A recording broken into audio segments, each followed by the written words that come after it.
Bom dia a todos. Como de praxe, sempre iniciamos os nossos trabalhos com uma prece. Por isso, convidamos a todos nesse momento a elevarmos os nossos pensamentos ao alto, que possamos todos mentalizar a doce figura do Divino Mestre Jesus e lhes agradecer. E a Ti, Senhor Divino, Mestre e amigo, agradecidos somos por mais uma vez aqui nos encontrarmos unidos e reunidos em volta do Teu santo e divino nome. Ajuda-nos, amigo maior, no nosso propósito. Que nos comentários da manhã de hoje possamos todos tirar o melhor proveito possível, o melhor aprendizado para nós e para todos os nossos irmãos, encarnados e desencarnados. E assim aprendermos o caminho que Tu nos ensina na direção da luz, na direção da verdade, na direção da vida. E assim, Mestre amado, uma vez mais, te agradecendo por tudo, suplicamos o Teu consentimento para, em Teu nome, iniciarmos os nossos trabalhos da manhã. Que assim seja. Muito bem. E antes de entrarmos na temática propriamente dita, vamos ler um pequeno trecho do Evangelho, segundo o Espiritismo, lá do capítulo 9, cujo título é A Paciência. Começando pelo item 7, onde o texto nos diz: a dor é uma bênção que Deus envia a seus eleitos. Não vos aflijais, pois, quando sofreres. Antes, bendizei de Deus onipotente, que, pela dor, deste mundo nos marcou, para a glória do céu. Sede pacientes. A paciência também é uma caridade. E deveis praticar a lei de caridade ensinada pelo Cristo, enviado de Deus. A caridade que consiste na esmola para os pobres é a mais fácil de todas.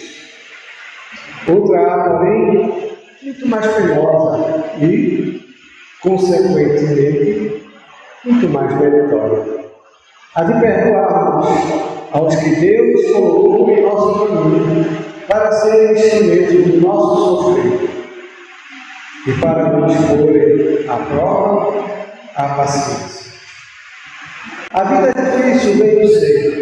Compõe-se de 1000 lágrimas, que são outras tantas picadas e alfinetes, mas que acabam por ferir, se porém atentarmos nos deveres que nos são impostos, nas considerações e compensações que, por outro lado, recebemos, havemos de reconhecer que são as bênçãos muito mais numerosas do que as dores. O fardo parece menos pesado quando se olha para o alto do que quando se curva para a terra à frente. Coragem, irmãos, tendes no Cristo o vosso poder, mais sofreu ele do que qualquer de vós, e nada tinha de que se penitenciar, ao passo que vós tendes de expiar o vosso passado e de vos fortalecer para o futuro. Sede, pois, pacientes, sede cristãos. Essa palavra resume tudo.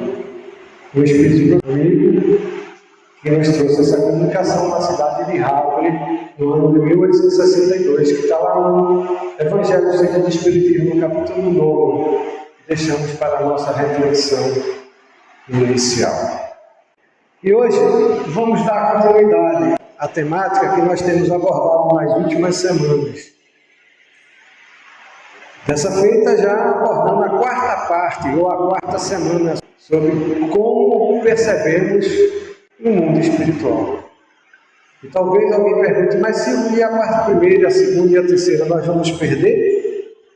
De forma alguma. Aqueles que desejarem assistir a essas fases anteriores, poderão encontrar no canal do YouTube Encontrando o Espiritismo. É só digitar entre aspas Encontramos Espiritismo na faixa de busca do YouTube, que vão ser direcionados para os nossos vídeos. Por que, entre aspas, Encontramos Espiritismo?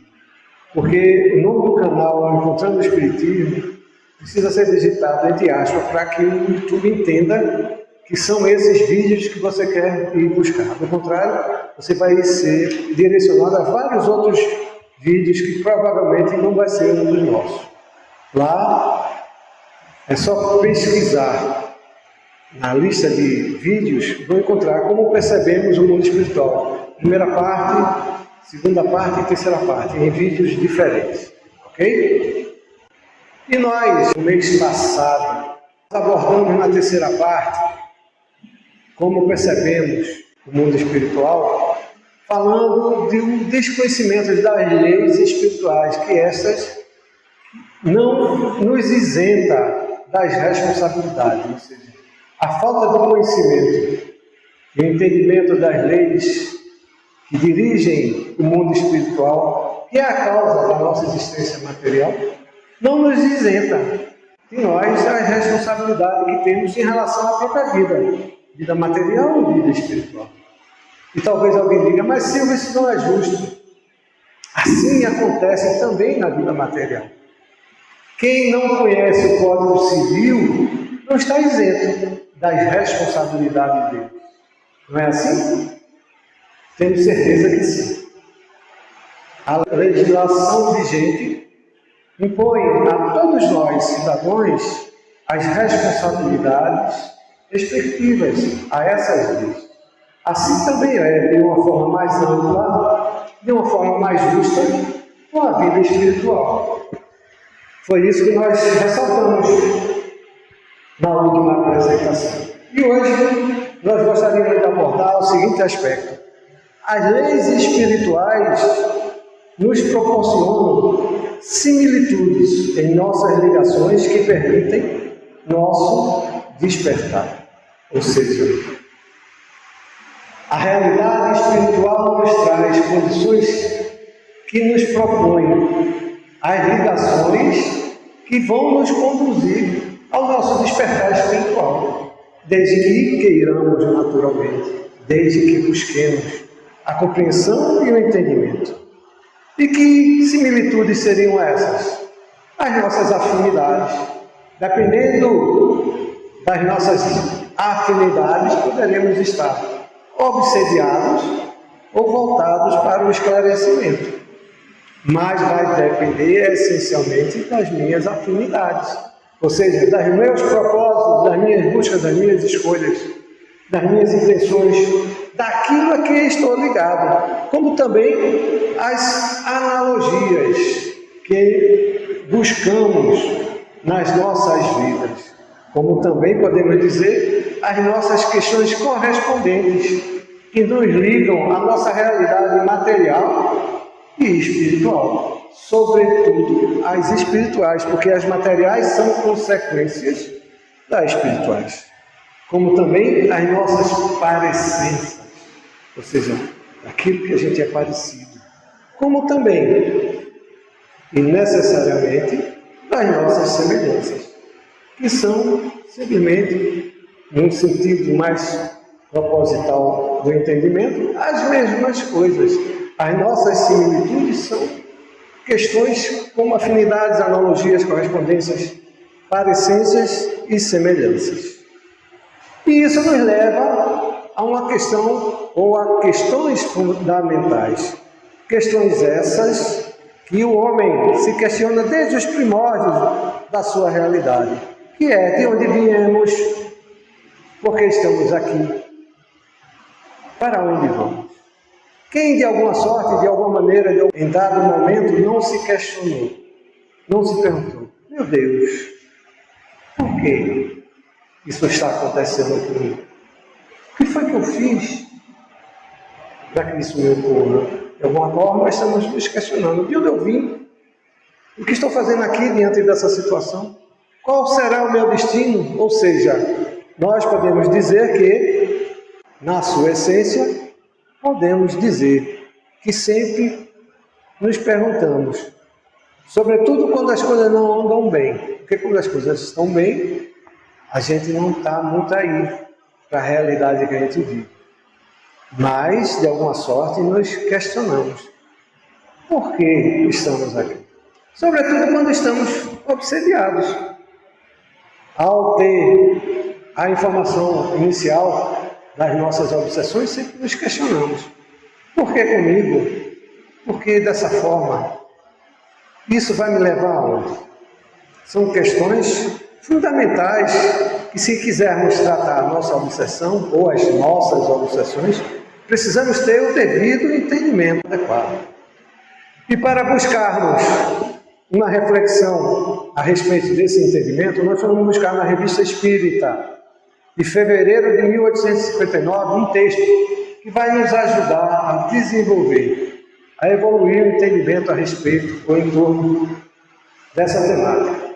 O codificador nos trouxe, lá na Revista Espírita, de fevereiro de 1859, o seguinte texto. O provérbio, cada ovelha busca a sua parelha, tem sua aplicação entre os espíritos, como entre nós, e, possivelmente, mais entre eles, porque não estão, como nós, submetidos à influência das convenções sociais.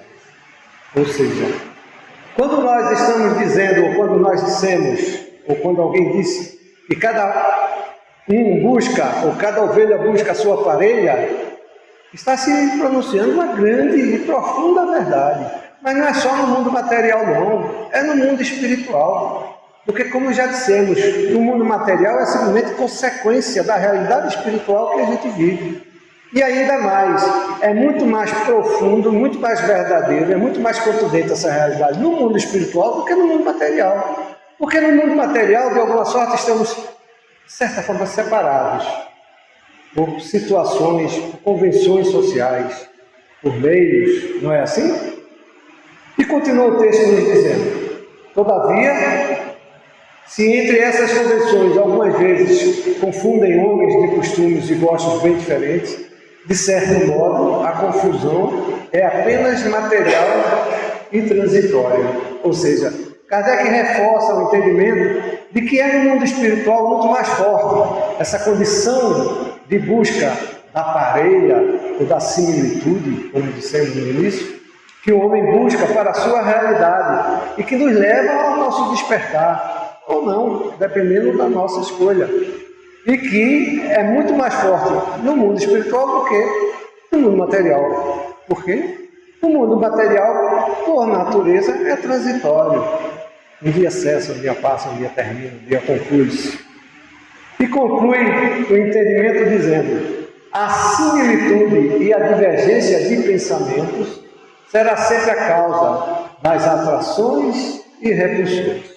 Ou seja, é já o codificador nos dizendo que é as nossas similitudes que nos atraem, através dos nossos pensamentos, que são as causas das atrações e repulsões. Ou seja, está dentro de nós a condição de atrair ou de afastar-se, ou de separar-se. Está no nosso interior a condição da obsessão ou da desobsessão. Se quisermos a desobsessão, é a escolha pessoal, individual e intransferível. Não vai ser a casa espírita que vai resolver o problema de ninguém. Se um de nós não quiser ser ou receber o tratamento da desobsessão, pode vir aqui a vida inteira. No máximo, o que nós vamos fazer aqui, ou conseguir fazer aqui, é dar um alívio, é dar um passe, é dar um esclarecimento, é transmitir uma palavra, é transmitir uma informação do que a doutrina nos propõe a respeito da realidade que nós experimentamos.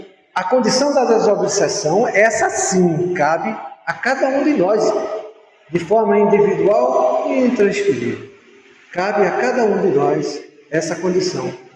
E essa condição comum na nossa condição do pensamento. E a similitude daquilo que nós vivemos, que escolhemos, ou a divergência dos nossos pensamentos, é que sempre será a causa da ligação ou do afastamento da realidade que experimentamos. Ou seja, está nas nossas mãos. É difícil aceitar essa realidade logo de início. Silvio, eu não penso em tanta coisa negativa, em tanto sonho, tanto pesadelo. Eu faço o meu evangelho toda noite antes de ir dormir, mas não tem jeito, o pesadelo vem, a influência negativa me vem. Eu até participo da campanha do Filho, distribuo sopa, trabalho lá nos enxovais do centro, estou tentando praticar a caridade, mas não consigo. A questão é que, ao fazermos essa avaliação, estamos analisando só o momento presente. Aquilo que fomos no passado, momentaneamente estamos como que esquecidos da realidade. E estamos hoje expiando a condição de vida que tivemos anteriormente. E a experiência positiva ou negativa que temos hoje é fruto não só do presente, mas do passado. Como no futuro vai ser exclusivamente fruto das minhas escolhas do presente. Existe uma diferença fundamental entre sofrer e sentir dor. Muitos assumem a condição de sentir dor como sofrimento. E não necessariamente sentir dor não é sofrimento. Mas Silvio, isso não existe. Como é que você pode sentir dor e não sofrer? Existe. Nós temos no Dele por exemplo, um grande exemplo dessa realidade. Muitos dizem que, ou discutem que Jesus Cristo sofreu. Eu tenho convicção de que ele não sofreu. Entretanto, eu tenho certeza absoluta de que dor ele sentiu. Porque ele venceu o mundo como ele próprio disse que veio para vencer. E nos deu o exemplo. Muitos de nós queremos, como nos diz com muita propriedade um irmão espiritual, queremos a cristificação, ou seja, queremos viver a realidade crística, da caridade, da bondade, da irmandade, não é assim? E quando chegamos no centro espírita é uma festa. Que coisa boa chegar no centro espírita, sem dúvida. São amigos, são irmãos que nos comprazemos com a nossa convivência pessoal. Só que aí nós nos esquecemos de uma coisa fundamental que esse irmão nos disse. A cristificação passa pela crucificação. Essa ninguém quer. Essa ninguém aceita. Essa nenhum de nós ainda está preparado. E o que seria a crucificação? A dor, comparada ao sofrimento. A cristificação passa, assim, necessariamente pela maturação. Não que nós viemos aqui para sofrer, não é isso. Muitos dizem que as religiões ensinam que a pessoa deve sofrer para evoluir. Não é disso que nós estamos falando. Há um triste engano nessa compreensão, nesse entendimento das palavras do Cristo. Jesus não disse a ninguém que você tem que sofrer. Você tem que superar a dor. A dor não é opção, o sofrimento é escolha. Nós viemos aqui nesta vida para nos superarmos, para vivenciarmos as mais diversas situações e realidades de vida e a superarmos e a vencermos e alcançarmos a compreensão, o entendimento e a vida dessas situações. E está aí o Cristo a nos ensinar. A questão é que buscamos Jesus quando a dor nos incomoda. Porque estamos sofrendo. Querendo que Jesus nos tire a dor. Não é assim? Mas Jesus não tirou, não carregou fardo de ninguém. Na história de Jesus, alguém conhece alguma passagem que Jesus carregou o fardo de alguém? Ao contrário, ele disse, pega teu fardo e segue-me. Não foi assim? É isso que Jesus nos propõe. Que cada um vivencie a sua realidade, vivencie a sua condição existencial e possa compreender que a dor não é sinônimo de sofrimento.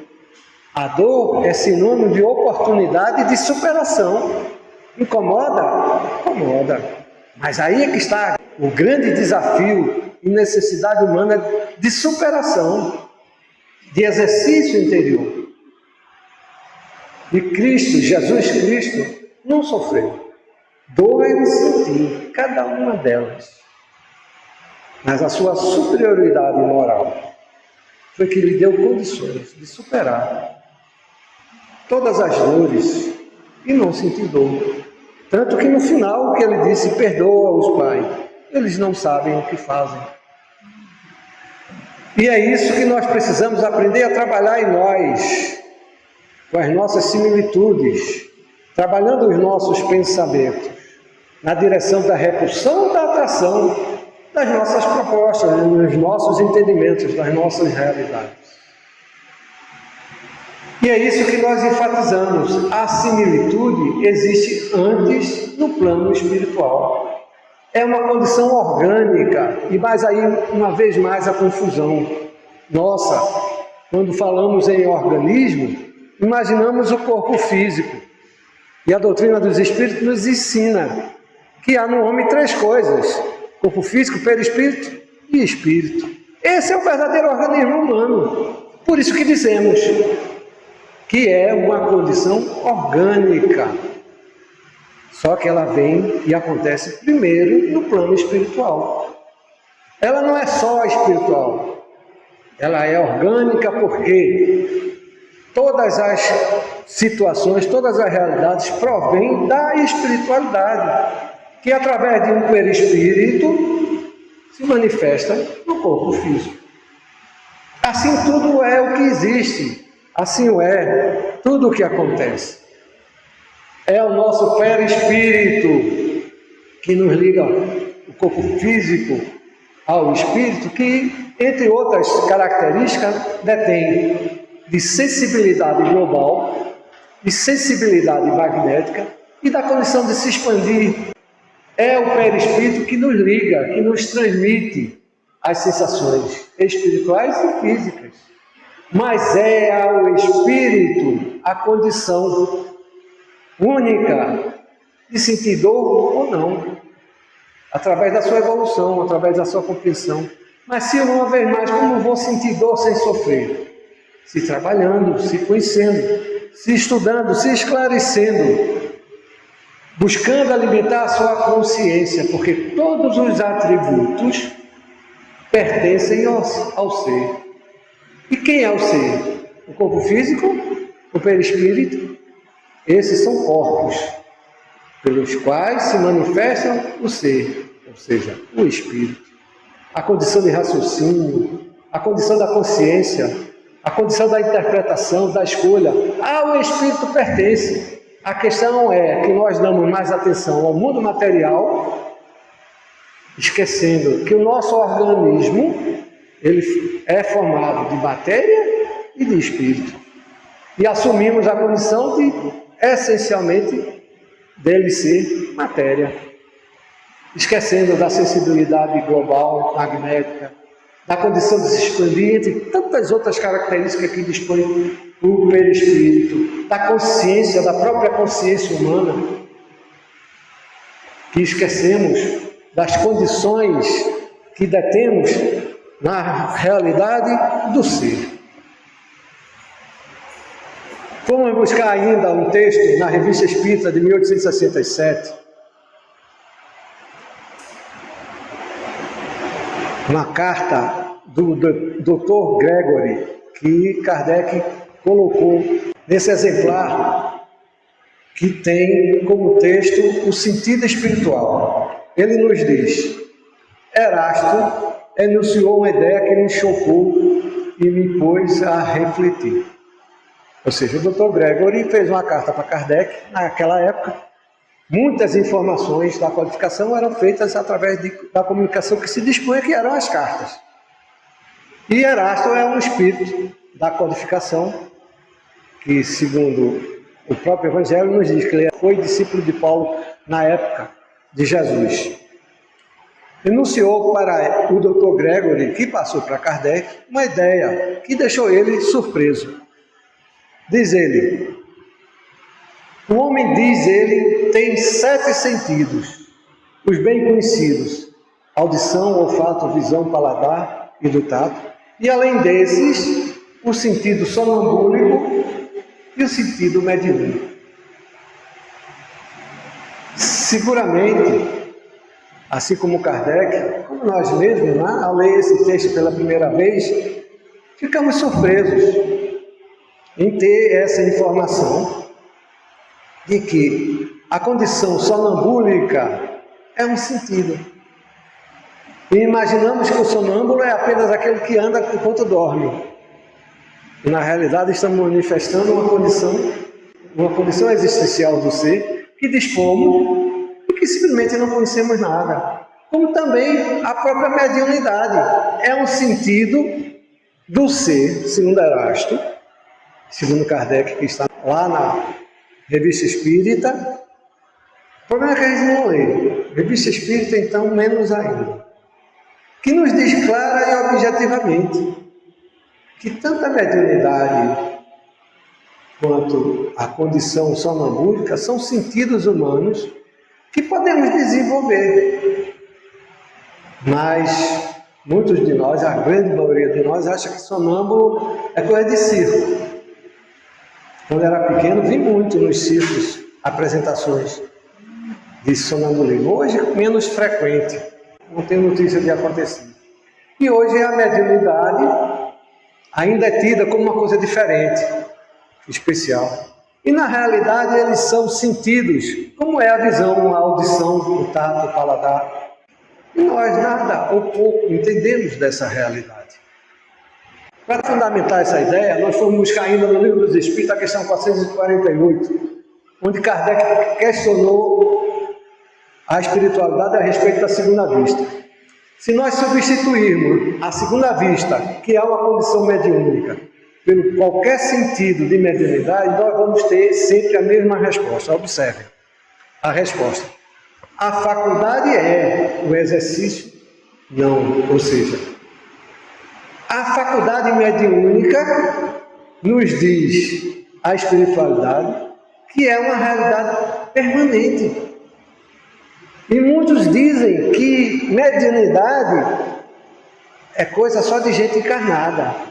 Lamentavelmente, dentro do movimento espírita, ainda há espíritas que assumem que mediunidade só existe enquanto nós estivermos encarnados. E não é. Existe mediunidade no mundo espiritual. Não vamos entrar nesse ponto, nessa questão, porque vai aprofundar muito e vai fugir do objetivo.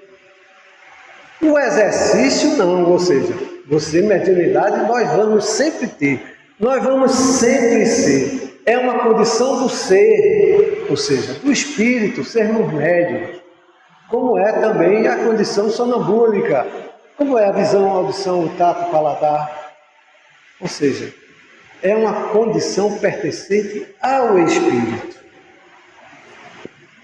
E continua a resposta da espiritualidade nos dizendo: nos mundos menos materiais do que o vosso, os espíritos se despreendem mais facilmente e se põem em comunicação apenas pelo pensamento, sem que, todavia, fique abolida a linguagem articulada. Ou seja, a espiritualidade nos dando notícia que no mundo mais adiantado, os espíritos se despreendem mais facilmente, ou seja, detêm a condição mediúnica de intermediar-se entre os diversos planos de uma forma mais fácil.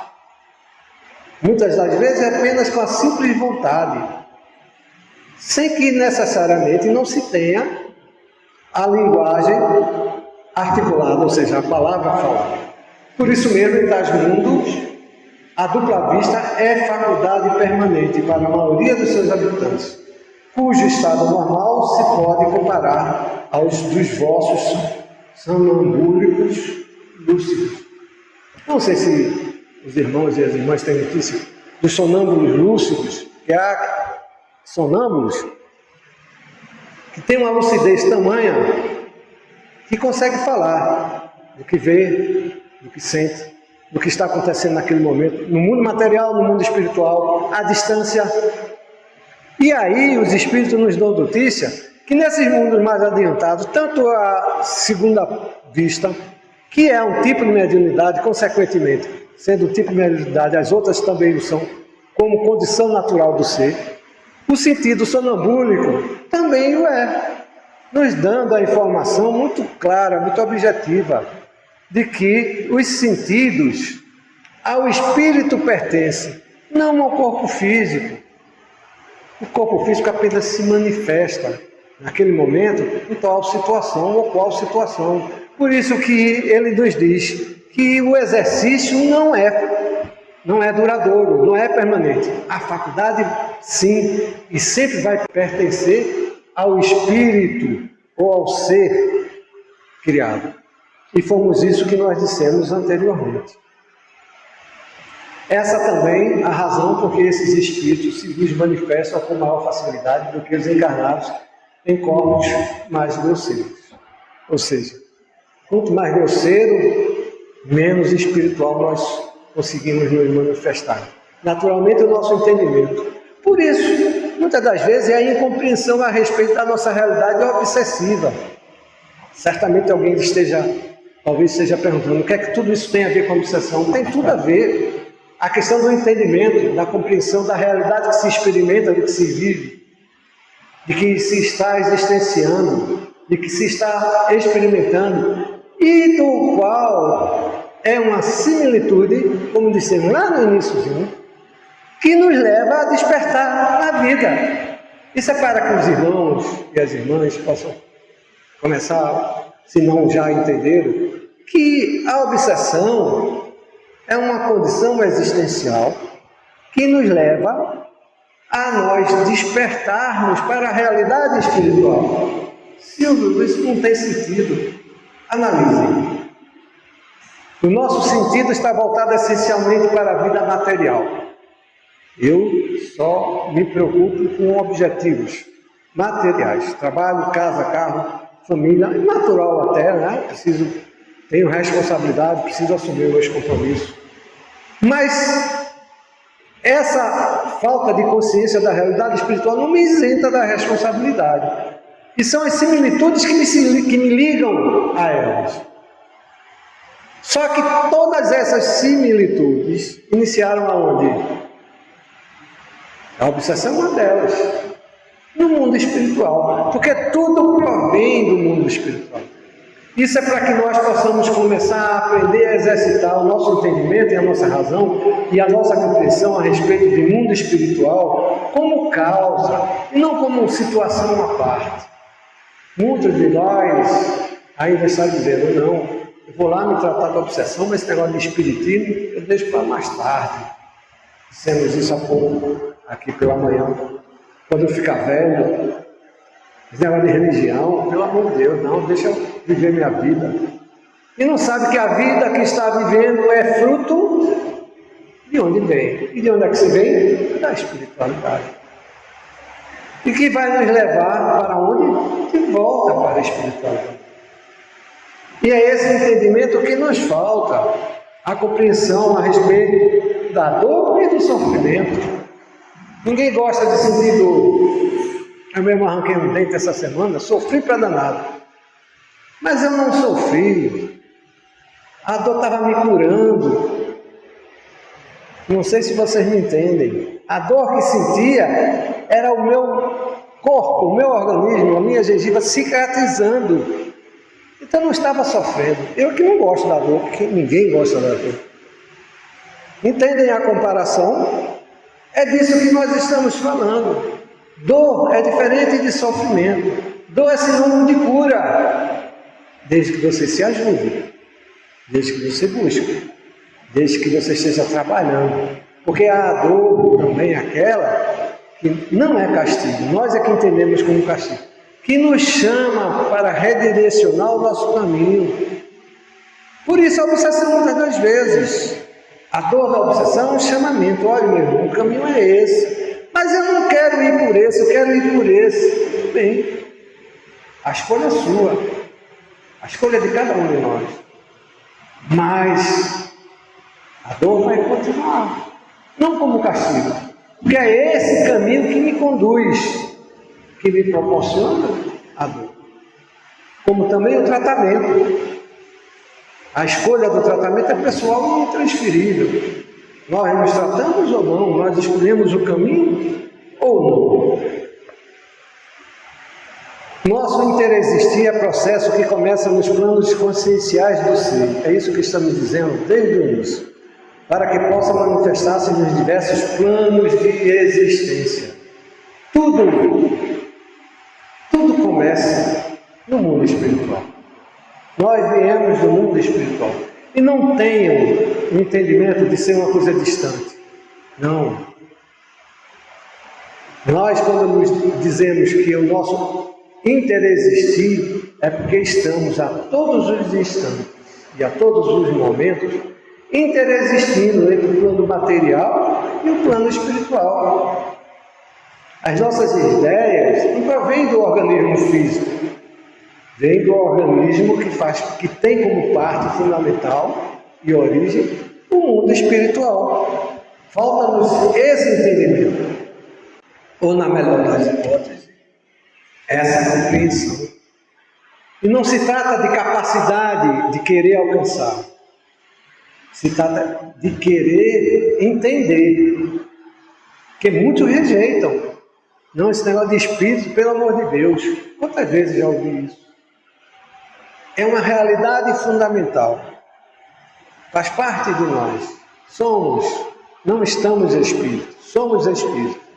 Estamos momentaneamente num corpo físico. Percebem a inversão que fazemos de valores da realidade que experimentamos?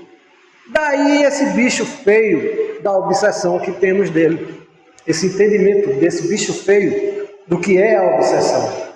Quando na realidade a obsessão é uma condição sintônica ou uma das similitudes que me levam a despertar para a realidade espiritual. Foi isso que dissemos lá no iniciozinho. Para que possamos desenvolver. Esse é o nosso propósito aqui nesse mundo. O interagir consciente. A interação com o mundo espiritual não é privilégio de quem é médio, não. Porque médio todos nós o somos. O fato é que os nossos pensamentos, as nossas ideias, estão voltados essencialmente para a vida material. Por quê? Porque é a vida material a quem nos dedicamos, até porque somos inicialmente orientados nesse propósito, de trabalhar, de ganhar dinheiro, de desenvolver, pagar conta, não é assim? De cuidar da vida material. Ou seja, estamos cuidando do transitório, esquecendo do permanente. E quando o permanente chega ou nos toca, nós rechaçamos. Por exemplo, a obsessão. Se tem alguém que gosta da obsessão, eu tenho certeza que não. Entretanto, o remédio amargo é aquele que tem mais propensão de cura. Já ouviram falar nisso? É um ditado popular. Remédio bom é o remédio amargo. Não é assim que se diz? Pois é. É a obsessão, o remédio amargo que precisamos tomar. Através da compreensão, do exercício, do aprendizado, da busca do entendimento, do esclarecimento. Por isso, 4 vídeos, e vamos ter que chegar ao 5º vídeo para falar dessa condição de percepção do mundo espiritual. Porque confundimos, trocamos, invertemos a todo tempo, a todo momento os valores. E estamos interagindo, querendo ou não, aceitando ou não, compreendendo ou não, com o mundo espiritual a todos os momentos. Inclusive nesse agora. Estamos sendo sugeridos, orientados, informados, chamados. E vamos estar ligados àqueles a quem as nossas similitudes sejam mais ligadas. Quais similitudes? A da materialidade ou da espiritualidade? Se for da materialidade, sinto muito. Não é um castigo, não. Vamos estar, uma vez mais, nos ligando à espiritualidade, mas a espiritualidade que está voltada para o mundo espiritual. Não sei se vocês entendem esse raciocínio. Os nossos obsessores são seres espirituais que, como nós, estão voltados essencialmente para a vida material. Por isso, tanta angústia, tanta dor, tanta vontade de ter materialidade, tanta sede material. Esses irmãos nos buscam não só pela similitude, mas pela necessidade que têm de viver o plano material, como nós estamos vivendo. Buscam em nós a satisfação das similitudes que nós já dispomos momentaneamente e que um dia fatalmente vamos deixar de ter. Por isso, muitos de nós, ao desencarnar, não tem noção. O que aconteceu comigo? Porque eu falo e ninguém me escuta? Tem alguma coisa errada na minha vida? O que foi que aconteceu comigo? Tem gente que desencarna sem consciência aos dias de hoje. Embora a espiritualidade seja uma coisa tão difundida. E ainda estamos nesses momentos de falta de percepções. Porque estamos nos ligando às similitudes que nos atraem, que nos atrasam. Por isso a obsessão. Porque os obsessores nada mais são do que os nossos semelhantes, ligados a nós. Mas Silvio, por que meu protetor, meu anjo de guarda, eles não estão lá, porque ele não me ajuda? O protetor e o anjo de guarda está ali, também lhe orientando, para que você desperte. E há muito tempo lhe chamando a atenção, não vá por esse caminho, que esse caminho é melhor, esse outro pode lhe dar uma condição mais tranquila de vida. E não optamos por esse caminho, optamos pelo caminho da materialidade. Por isso, os obsessores estão ligados a nós. Por isso, deles percebemos mais do que os protetores, os orientadores. E quanta dificuldade temos para assimilar esses pensamentos e ideias propostas e sugeridas pelos nossos irmãos protetores. No dia que o nosso interagir acontecer de forma consciente, de forma natural, de forma intencionada, de forma propositada, aí estaremos vivenciando o potencial ou as potencialidades que o organismo humano propõe, não o organismo físico, porque esse se limita a ser apenas o corpo físico. O organismo humano é formado, pelo menos no sentido mais básico do entendimento, porque sabemos que nós dispomos de vários corpos, mas ao aceitarmos e buscarmos compreender e a vivenciar e a trabalhar corpo físico como físico, perispírito como um corpo semimaterial e o espírito como formador da vida, esse sim, o ser criado, o ser presente da sua existência, da sua condição onisciente, do seu habitat momentâneo, consciente da realidade em que se apresenta momentaneamente, e não como uma coisa distante, aprendendo a trabalhar o material, não rejeitando ou negando, pelo contrário, dando a esses valores os valores que têm e que merecem o seu devido valor, e não supervalorizando ou subvalorizando, porque muitos dos nossos erros estão voltados justamente nesse ponto, quando subvalorizamos a matéria ou supervalorizamos. Subvalorizamos quando queremos dizer que a matéria nada vale. Se assim fosse, não estaríamos aqui. A matéria é de fundamental importância para a nossa realidade. O mundo material é fundamental para a nossa existência, tanto que estamos aqui. Mas quando o supervalorizamos, damos a ele mais valor do que ele tem, estamos esquecendo da espiritualidade, do valor espiritual que nós habitamos dentro de cada um de nós. A condição do ser, a condição do discernir, a condição do evoluir, a condição do se trabalhar, a condição de criar e, sobretudo, de fazer uso apropriado das realidades e oportunidades que dispomos. Por isso, muitos de nós ainda se acham numa condição não capaz de aceitação da vida espiritual.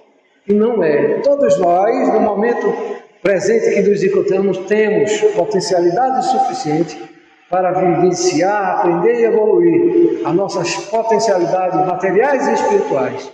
Nós é que estamos ou supervalorizando ou subvalorizando um deles. E para isso há necessidade de estudo, de reflexão. Não é só de passe. O passe é importante, a água purificada é importante, o tratamento é importante. É sim, mas o fundamental é o autoesclarecimento. É a busca do entendimento, o estudo da doutrina dos Espíritos. Buscando as obras básicas, para que se possa entender pela base o que propõe a doutrina dos Espíritos. Finalmente a hora é chegada, chegamos ao final da nossa exposição. Dentro de mais alguns dias dessa exposição, nós vamos colocar também no canal do YouTube Encontrando o Espiritismo. Quem quiser assistir, como as anteriores, é só digitar no barra de pesquisa do YouTube Encontrando o Espiritismo Anti-Árvore, que facilmente vai encontrar nossos vídeos. Não só esse, como tantos outros que realizamos a respeito da doutrina dos Espíritos. Como no início, convidamos a todos a fecharmos os olhos, a elevarmos nossos pensamentos ao alto, que possamos mais uma vez agradecer ao Divino Mestre Jesus a feliz oportunidade que todos tivemos na manhã de hoje. E a Ti, Mestre Divino, uma vez mais, agradecidos estamos pelas bênçãos da oportunidade que nos ofereceste, através dos ensinamentos de luz que Tu nos propõe, através das orientações benfazejas que os Teus mensageiros de luz vêm nos trazer. Ajuda-nos, amigo maior. Toca nossas mentes, amplia nossos corações, para que em razão e emoção possamos alcançar as verdades de vida que Tu nos traz desde os 2000 anos atrás passados. E assim, Mestre amado, uma vez mais, te agradecendo por tudo, suplicamos, Senhor, o Teu consentimento para em Teu nome finalizarmos os nossos estudos da manhã de hoje. Muita paz para todos.